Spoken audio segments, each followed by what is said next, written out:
¿Qué tal amigos? Yo soy Víctor López, los invito a nuestro podcast semanal Bolígrafos. Hoy con un invitado muy especial, yo lo conozco hace muchos años como abogado, tributarista exitoso, pero con el correr del tiempo ha mutado, no ha abandonado su profesión, pero está en una etapa de construcción más humana. Ya vamos a descubrir de quién se trata. Luis Carlos Quiñones, nacido en Barranquilla, Colombia, es profesional del Derecho y la Contaduría Pública, con especialización en tributario y aduanero, con 25 años de ejercicio, tanto en la profesión como en la docencia universitaria. Así como él mismo menciona, en el proceso de adquirir conciencia y de su búsqueda interior, se encontró en el camino del coaching y desde entonces comenzó a formarse en la materia y actualmente se encuentra certificado en diferentes tipos del coaching, como el individual, de ejecutivos, de equipos y de cuerpo y movimiento. Además, se desempeña como director de Fractal Coaching, donde brinda servicios para el ser.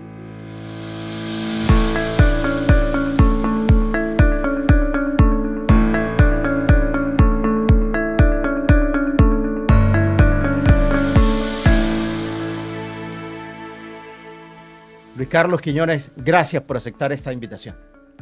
Víctor López, muchas gracias y complacido por estar aquí en Bolígrafos, el podcast de moda. Bueno, ¿qué es eso de la vida de coaching en la que usted está metido? Bueno, y qué chévere que lo abres así, lo preguntes así. El coaching es un estilo de vida, es una forma de ver la vida, pero no desde la teoría, sino interiorizando para nosotros todo un proceso que lleva primero a reconocer el sitio donde estamos, o sea, quién estoy siendo en este momento. Y segundo, potenciarnos para crecer y sobre todo mucho desde el ser, comenzar a hacer un trabajo interno bajo el entendido de que la salida no está hacia afuera, sino que está hacia adentro.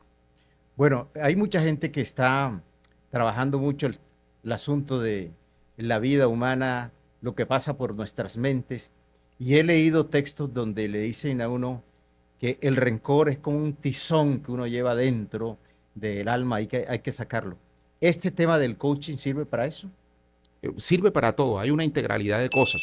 La primera circunstancia que avisoro es que en esta época de la humanidad, y yo creo que a raíz de la pandemia, el ser humano se ha dado cuenta que necesita cambiar y que necesita comenzar a trabajar muchas cosas que están dentro de sí. Mientras haya resentimientos, mientras haya odio, mientras haya cosas que resolver internamente, no podemos ser personas llenas de plenitud, de paz y felicidad. El coaching apoya a todos los seres humanos a que puedan descubrir todas esas circunstancias que los limitan y que no les permiten crecer. Bueno, ¿y cómo llegó usted a esta etapa, a este estilo de vida? Yo no llegué, llegó Ajá, a mí. ajá. Y particularmente pienso que cuando tú tienes una misión de vida y cuando hay cosas que vienen marcadas, de alguna manera el universo se manifiesta para que tú llegues ahí. Alguna vez una amiga me dijo que había encontrado en Bogotá algo que se llamaba coaching. Yo no sabía qué era eso. Sinceramente, acá en la provincia todavía no teníamos como conocimiento de esa palabra. Me dijo que podía ir a un demo de un fin de semana. Y yo siempre he sido un inquieto mucho de mi vida personal, de mejorarme, de procurar ser un mejor ser humano, de explorarme, porque fruto de mis circunstancias de niñez, de un hogar disfuncional y de muchas cosas, siempre entendí que había vacíos en mí que necesitaba trabajar. Y fui inicialmente como un trabajo personal y posteriormente la vida me ha ido arrastrando y me ha ido llevando a decir que eso es parte de mi misión de vida y tiene que ver con mucho con mi capacidad de servicio y de apoyar a otros. ¿Eso es un tema de aprendizaje permanente? Totalmente, o sea, eso se convierte en un universo muy grande. Yo a veces digo que cuando uno entra al coaching, entra un proceso como de gula académica, Ajá. formativa, porque te quieres enriquecer y hay que prepararse, porque es que esto que se hace desde el coaching tiene una enorme responsabilidad humana. Valga decir, para yo poder apoyar a otro, para poder atender a otro, tengo que tener un grado de preparación que me permita estar 100% a su disposición y poder resolver circunstancias que se presenten dentro de una sesión de coaching. Bueno, en ese estilo de vida del que usted habla, uno puede ayudar a sanar las heridas, muchas que vienen del pasado, como usted bien lo dice, otras que se van abriendo en el camino. Víctor, todos necesitamos sanar heridas. Y voy a decir algo categórico. En cada adulto hay una herida infantil. No importa que tu papá haya sido el mejor, que tu familia ha sido la mejor, siempre hay heridas infantiles que necesitan ser sanadas y ser vistas. Por ejemplo, te voy a decir, la mayoría de situaciones por las cuales se termina una relación de pareja es porque son dos adultos que se unen con heridas de niño. Y como no han resuelto esas heridas infantiles, cuando llegan a la pareja y no las identifican, terminan por lo más fácil, rompiendo la relación y no trabajando para mejorarlas. Luis Carlos, un amigo suyo y mío, cuyo nombre no vamos a revelar en este momento, me decía por estos días, porque él, y yo no creo que él lo mire, además no lo siente así, se ha separado 4 veces y me decía, cada separación deja unos diablos. ¿Es así? Sí, cada separación deja una estela de dolor que necesita ser gestionada, pero también cada separación tiene que enseñarte una experiencia y tiene que comenzar a verte desde ti. Y yo, ¿para qué lo voy a decir? Yo me he separado 2 veces. Y el hecho de que sea coach no significa que todavía no haya circunstancias que necesitan ser resueltas en mi vida. Entonces, es como comenzar a hacer un trabajo hacia adentro y comenzar a hacerte preguntas. ¿Qué sucede cuando me separo? ¿Quién he sido yo? ¿Desde qué lugar he llegado a una relación de pareja? Y la mayoría de veces llegamos desde el niño herido. Valga decir, y te pongo un ejemplo, muchas veces estoy buscando la mamá que no fue amorosa conmigo. Estoy buscando la mamá que no me atendió. Y entonces quiero que mi pareja me atienda, que mi pareja sea amorosa. Y quizás en esa búsqueda termino exigiendo cosas que una pareja no está en condición de darte porque no es tu mamá. Entonces, son situaciones que se presentan con mucha regularidad. Yo lo veo a usted hoy en redes muy metido. ¿Está más en este estilo de vida o está más en su profesión? ¿Cómo equilibra las cosas? Es que lo uno no obsta a lo otro. O sea, mi profesión creo que se ha visto muy beneficiada por lo que es ser coach. Porque creo que los abogados también necesitamos aprender de coaching, de conciliación, de empatía, de no hacer tantos juicios. Entonces creo que hay un equilibrio en este momento y yo creo que en la medida que me he permitido crecer como persona y además entender que esa capacidad de servicio que siempre he visualizado en mí desde niño, desde que estuve en la política, desde que estuve en cargos públicos, la puedo poner al servicio de la humanidad, apoyando a mucha gente. Porque, Víctor, uno de los grandes males que tiene la humanidad es la desinformación.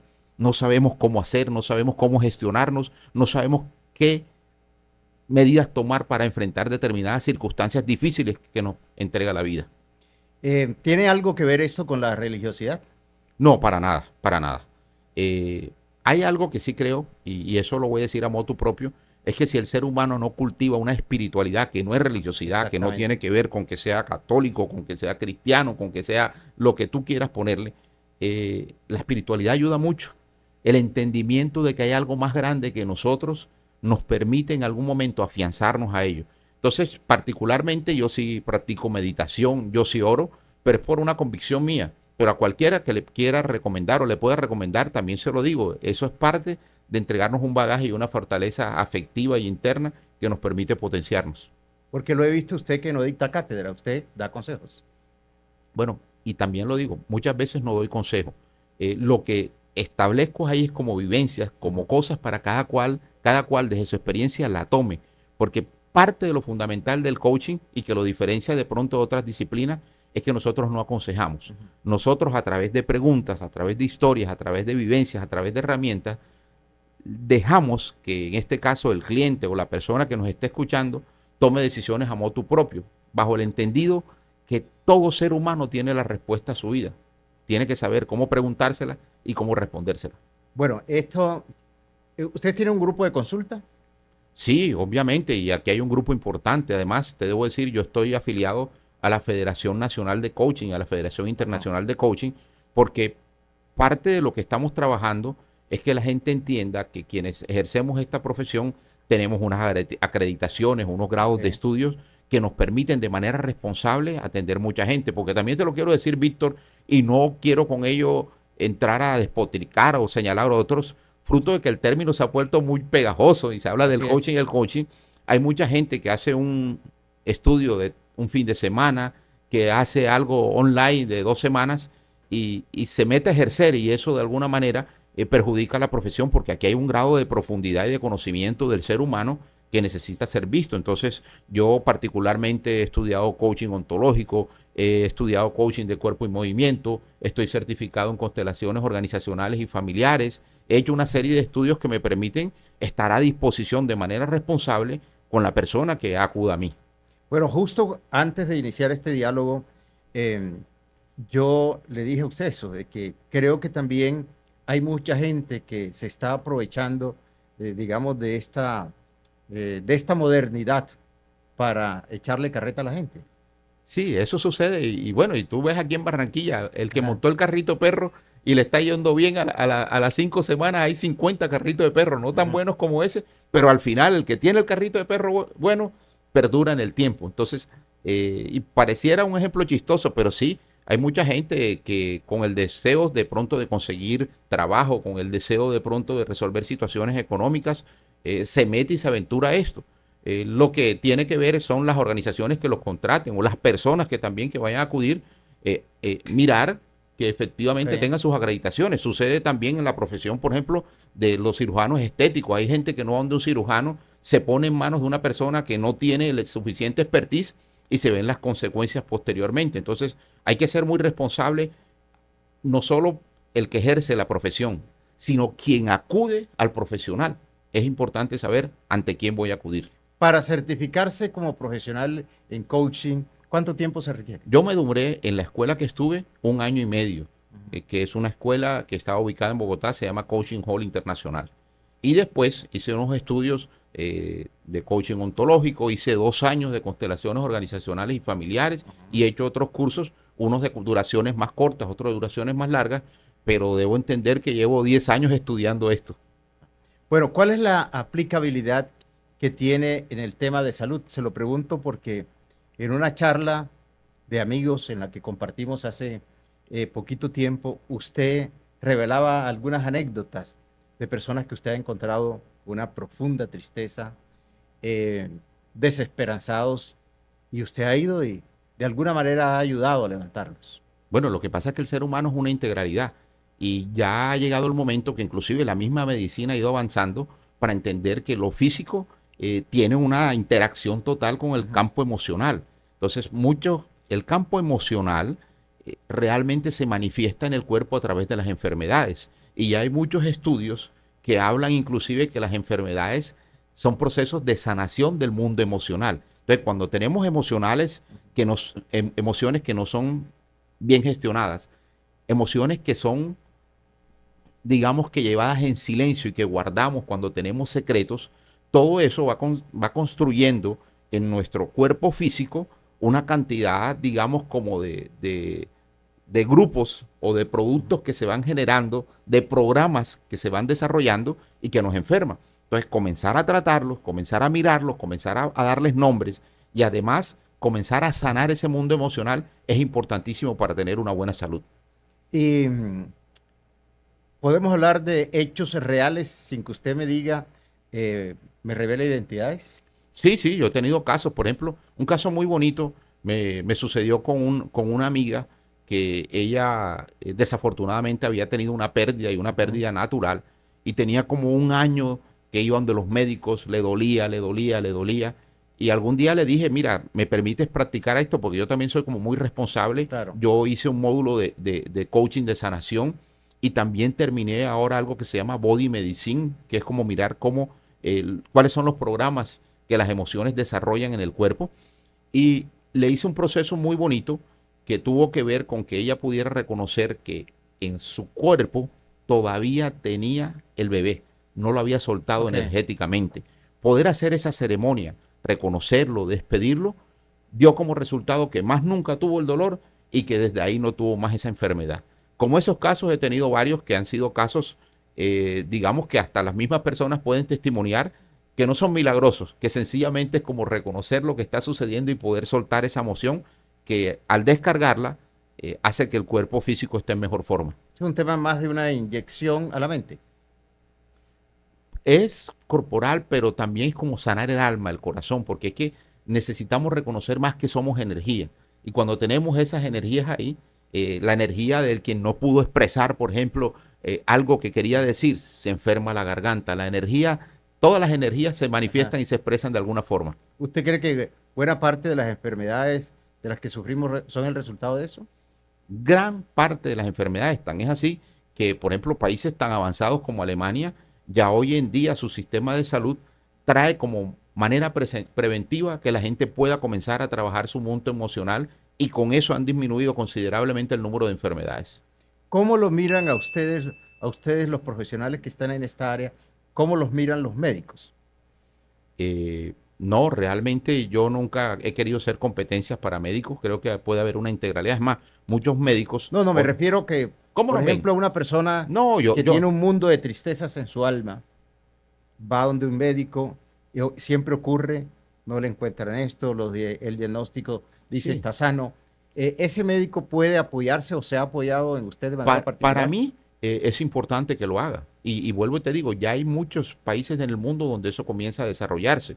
Inclusive hay una integración entre psicólogos y coach, porque es que esto se trata de sumar, no entender que somos enemigos de campo y entre otras cosas zapatero a su zapato. Yo no voy Claro. a entender hoy que la persona no pueda tomar una pastilla para sanarse, pero creo que hay una complementariedad de cosas.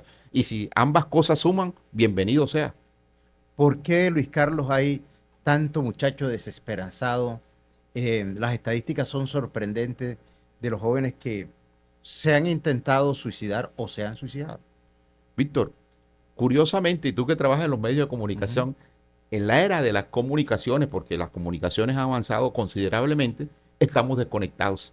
Y esa desconexión es que estamos conectados con un mundo externo, pero desconectados con el mundo interno. Entonces se han ido perdiendo afectividades, se han ido perdiendo cercanía, se ha ido perdiendo valoración del ser humano. Y yo lo que avisoro, porque también lo he percibido en muchos colegios donde he hecho algunas intervenciones de coaching, es que los jóvenes se sienten totalmente abandonados por el amor paterno, por el amor de la familia. Y toda esa desintegración genera que en algún momento esos jóvenes se cuestionen el valor de la vida. ¿Para qué estoy aquí?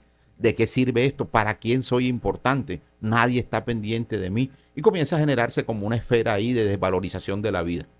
¿Y en los colegios y universidades están trabajando algo de ese padre ausente? Sí, hay colegios que lo hacen, hay otros colegios que no. Desafortunadamente, Víctor, aquí adolecemos de políticas públicas claras frente a ese tema. Para mí, incluso pudiera ser una fuente hermosa de generación de empleo, de tener muchos coaches, psicólogos interviniendo. Yo creo que hasta gratuitamente, porque esta es una labor que muchas veces es de servicio, de poder estar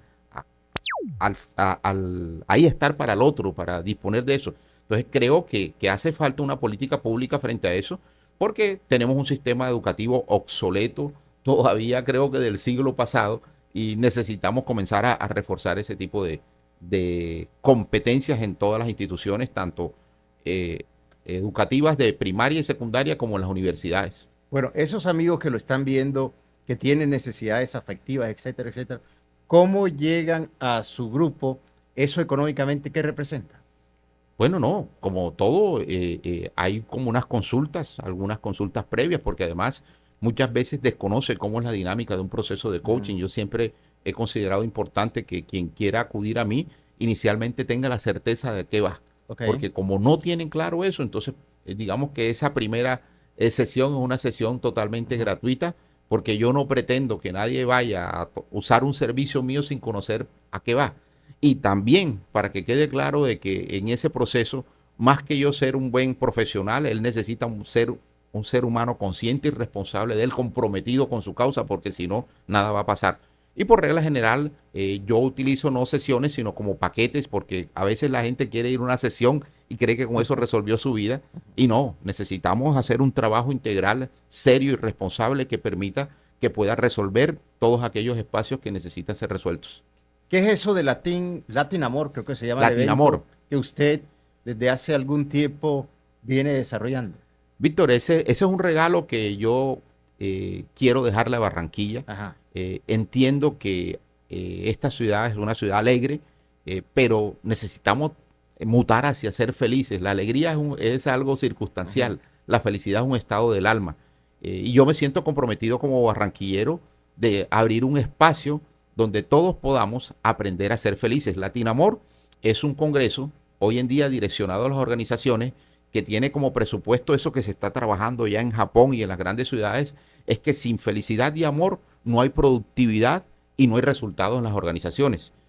No sé si tú has visto, hay una encuesta de Harvard que dice que el 85% de la gente no es feliz en su puesto de trabajo.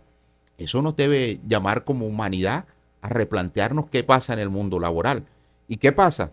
Si el 85% no es feliz en su puesto de trabajo y resulta que, por ejemplo, en Colombia tenemos que cotizar 1.600 semanas, quiere decir que 25 años pasamos en el puesto de trabajo. La Organización Mundial de la Salud dice que vivimos 75 años, o sea, si dividimos la tercera parte, pero como la verdad es que dormimos una tercera parte, entonces el 50% de nuestra vida se desarrolla en el campo laboral. Eso significa que hay que comenzar a tener un mayor grado de conciencia en las organizaciones, de desarrollar políticas claras para que la gente sea feliz, se conecte con su visión de vida en lo que está haciendo. Sumado a que estamos en un momento difícil de la humanidad, donde digamos que tenemos como 3 tipos de generaciones ahí conviviendo en el mercado laboral. Los jóvenes del siglo pasado, los que comenzaron este siglo y la generación de cristal, todo eso que le están llamando. Cada uno tiene una visión diferente de lo que quiere ser el mercado laboral, con una marcada diferencia del joven de hoy en día que quiere elementos de disfrute, que no le gusta trabajar horas extra, porque antes el buen trabajador era el que le regalaba más tiempo a la empresa. Y todos esos valores ya se han ido comenzando como a reevaluar. Entonces, creo que eso que ofrece nuestro Congreso, que este año está espectacular porque trato de traer gente del mejor perfil. Es? El 13 y 14 de septiembre. Trato de traer gente de excelente perfil. Este año tenemos a Efrén Martínez, que es uno de los psicólogos más connotados que tiene Colombia y que va a hablar sobre el estrés en las organizaciones. Traigo, y creo que será la primera y última vez que venga a Barranquilla, el señor Julio Laya, que es el fundador del coaching ontológico a nivel mundial, toda una eminencia y fundador de la escuela más importante de coaching que tiene Latinoamérica, se llama Newfield. Viene Andrés Aljure de España, que viene a hablarnos sobre felicidad en las organizaciones. Vamos a hablar un poco de cuerpo movimiento y yo voy a estar dictando una charla muy chévere que es la comunicación en las organizaciones y que tiene una mirada más desde lo sistémico. Cómo aprendemos a comunicarnos desde nuestra primera organización, desde el hogar. Bueno, ¿y cuántos días son? 13 y 14 de septiembre. ¿Dónde? En el Hotel Dan. El hotel. ¿Cuál es el costo? Bueno, hacemos paquetes empresariales y paquetes individuales que pueden ver fácilmente en nuestra página latinoamor.com.co. Bueno, vamos a comprometerlo. Regale 3 cupos. 3 cupos. Sí. No, te doy 2. 2 cupos, claro que sí, con mucho gusto. Bueno, correcto. Bueno, entonces, con Boris aquí definimos cómo son las reglas de juego. Yo quiero volver, Luis Carlos, a un tema que desde el punto de vista periodístico, de verdad me preocupa. Creo que no lo hemos agendado lo suficientemente desde los medios de comunicación y tiene que ver con de lo que hablábamos hace un poquito ahí medio tangencialmente y tiene que ver con el tema de la salud mental. Siempre hemos hablado de hogares disfuncionales, pero creo que hay otra situación que está afectando más y tiene que ver con ese padre cajero automático. Lo da todo, pero da poco afecto. Da económicamente, ofrece todo, pero desde el punto de vista de afecto hay unas carencias. ¿Eso es así? Bueno, a ver, ser como totalmente generalizar eso no sería posible, pero sí quiero decir que aquí juegan una serie de elementos culturales y tradicionales. Particularmente nosotros venimos de generaciones machistas donde se nos enseñó que el padre era el proveedor y el que ponía la plata y donde se preocuparon muy poco por decirnos usted tiene que entregar afecto. Nosotros, y yo lo diría, me siento incluido ahí, somos fruto de una sociedad de desafecto paterno porque el papá nos llevaba al estadio, el papá cumplía con unas cosas, pero muy difícil un papá comenzaba a darte un beso, un abrazo y unas manifestaciones de caricia que hoy en día ya comienzan a comunicarse. ¿Qué quiere decir? Que hoy en día estamos construyendo unas nuevas masculinidades, una forma nueva de ser macho que no implica que tú no puedas ser cariñoso, que no puedas ser amoroso. Yo me acuerdo que cuando tuve mi primer hijo, Víctor, yo lo que duré fue 3 días mamando ron. A mí no me preocupó cómo estaba la mamá, que cómo estaba bien y yo preguntaba. Pero yo estaba celebrando porque había coronado, era mi primer hijo. Y esa era una concesión así. Sí, yo ahora vi, mi hijo tuvo su hijo y resulta que mi hijo hizo un curso para ver cómo ponía pañales. Mi hijo hizo unas cosas que a mí particularmente me llenan de orgullo porque siento que estamos siendo hombres diferentes y revaluando nuestras posiciones de vida. Es que antes nos decían que Madre hay una sola, padre es cualquiera. Y con eso parece que nos dieran una licencia como para no estar comprometidos con la afectividad. Y no sabemos los hombres la importancia que tenemos en entregarle la fuerza de la vida a nuestros hijos, porque es que la fuerza de la vida a nuestros hijos la entregamos nosotros, los hombres. Las mujeres le entregan otras cosas, el amor, la afectividad, la creatividad, el cuidado, pero nosotros tenemos la fuerza de la vida. Entonces sí, es algo que necesitamos comenzar a corregir y que correspondió a nuestra generación sin señalamientos, sin culpabilidades. Eso era lo que había, Víctor. Bueno, este estilo de vida, yo he usado mucho ese término porque usted con él arrancó, ¿lo ayuda a uno a corregir los errores? Sí, claro. Y más que corregir errores, yo quiero que comienza a mirar la vida con otras gafas, con otros ojos. Y eso te da la posibilidad de estar más cercano a lo que está pasando en el mundo. Aquel día escuchaba a Alberto Linero y dijo una frase que a mí me impactó. Dijo, cada día son menos los innegociables.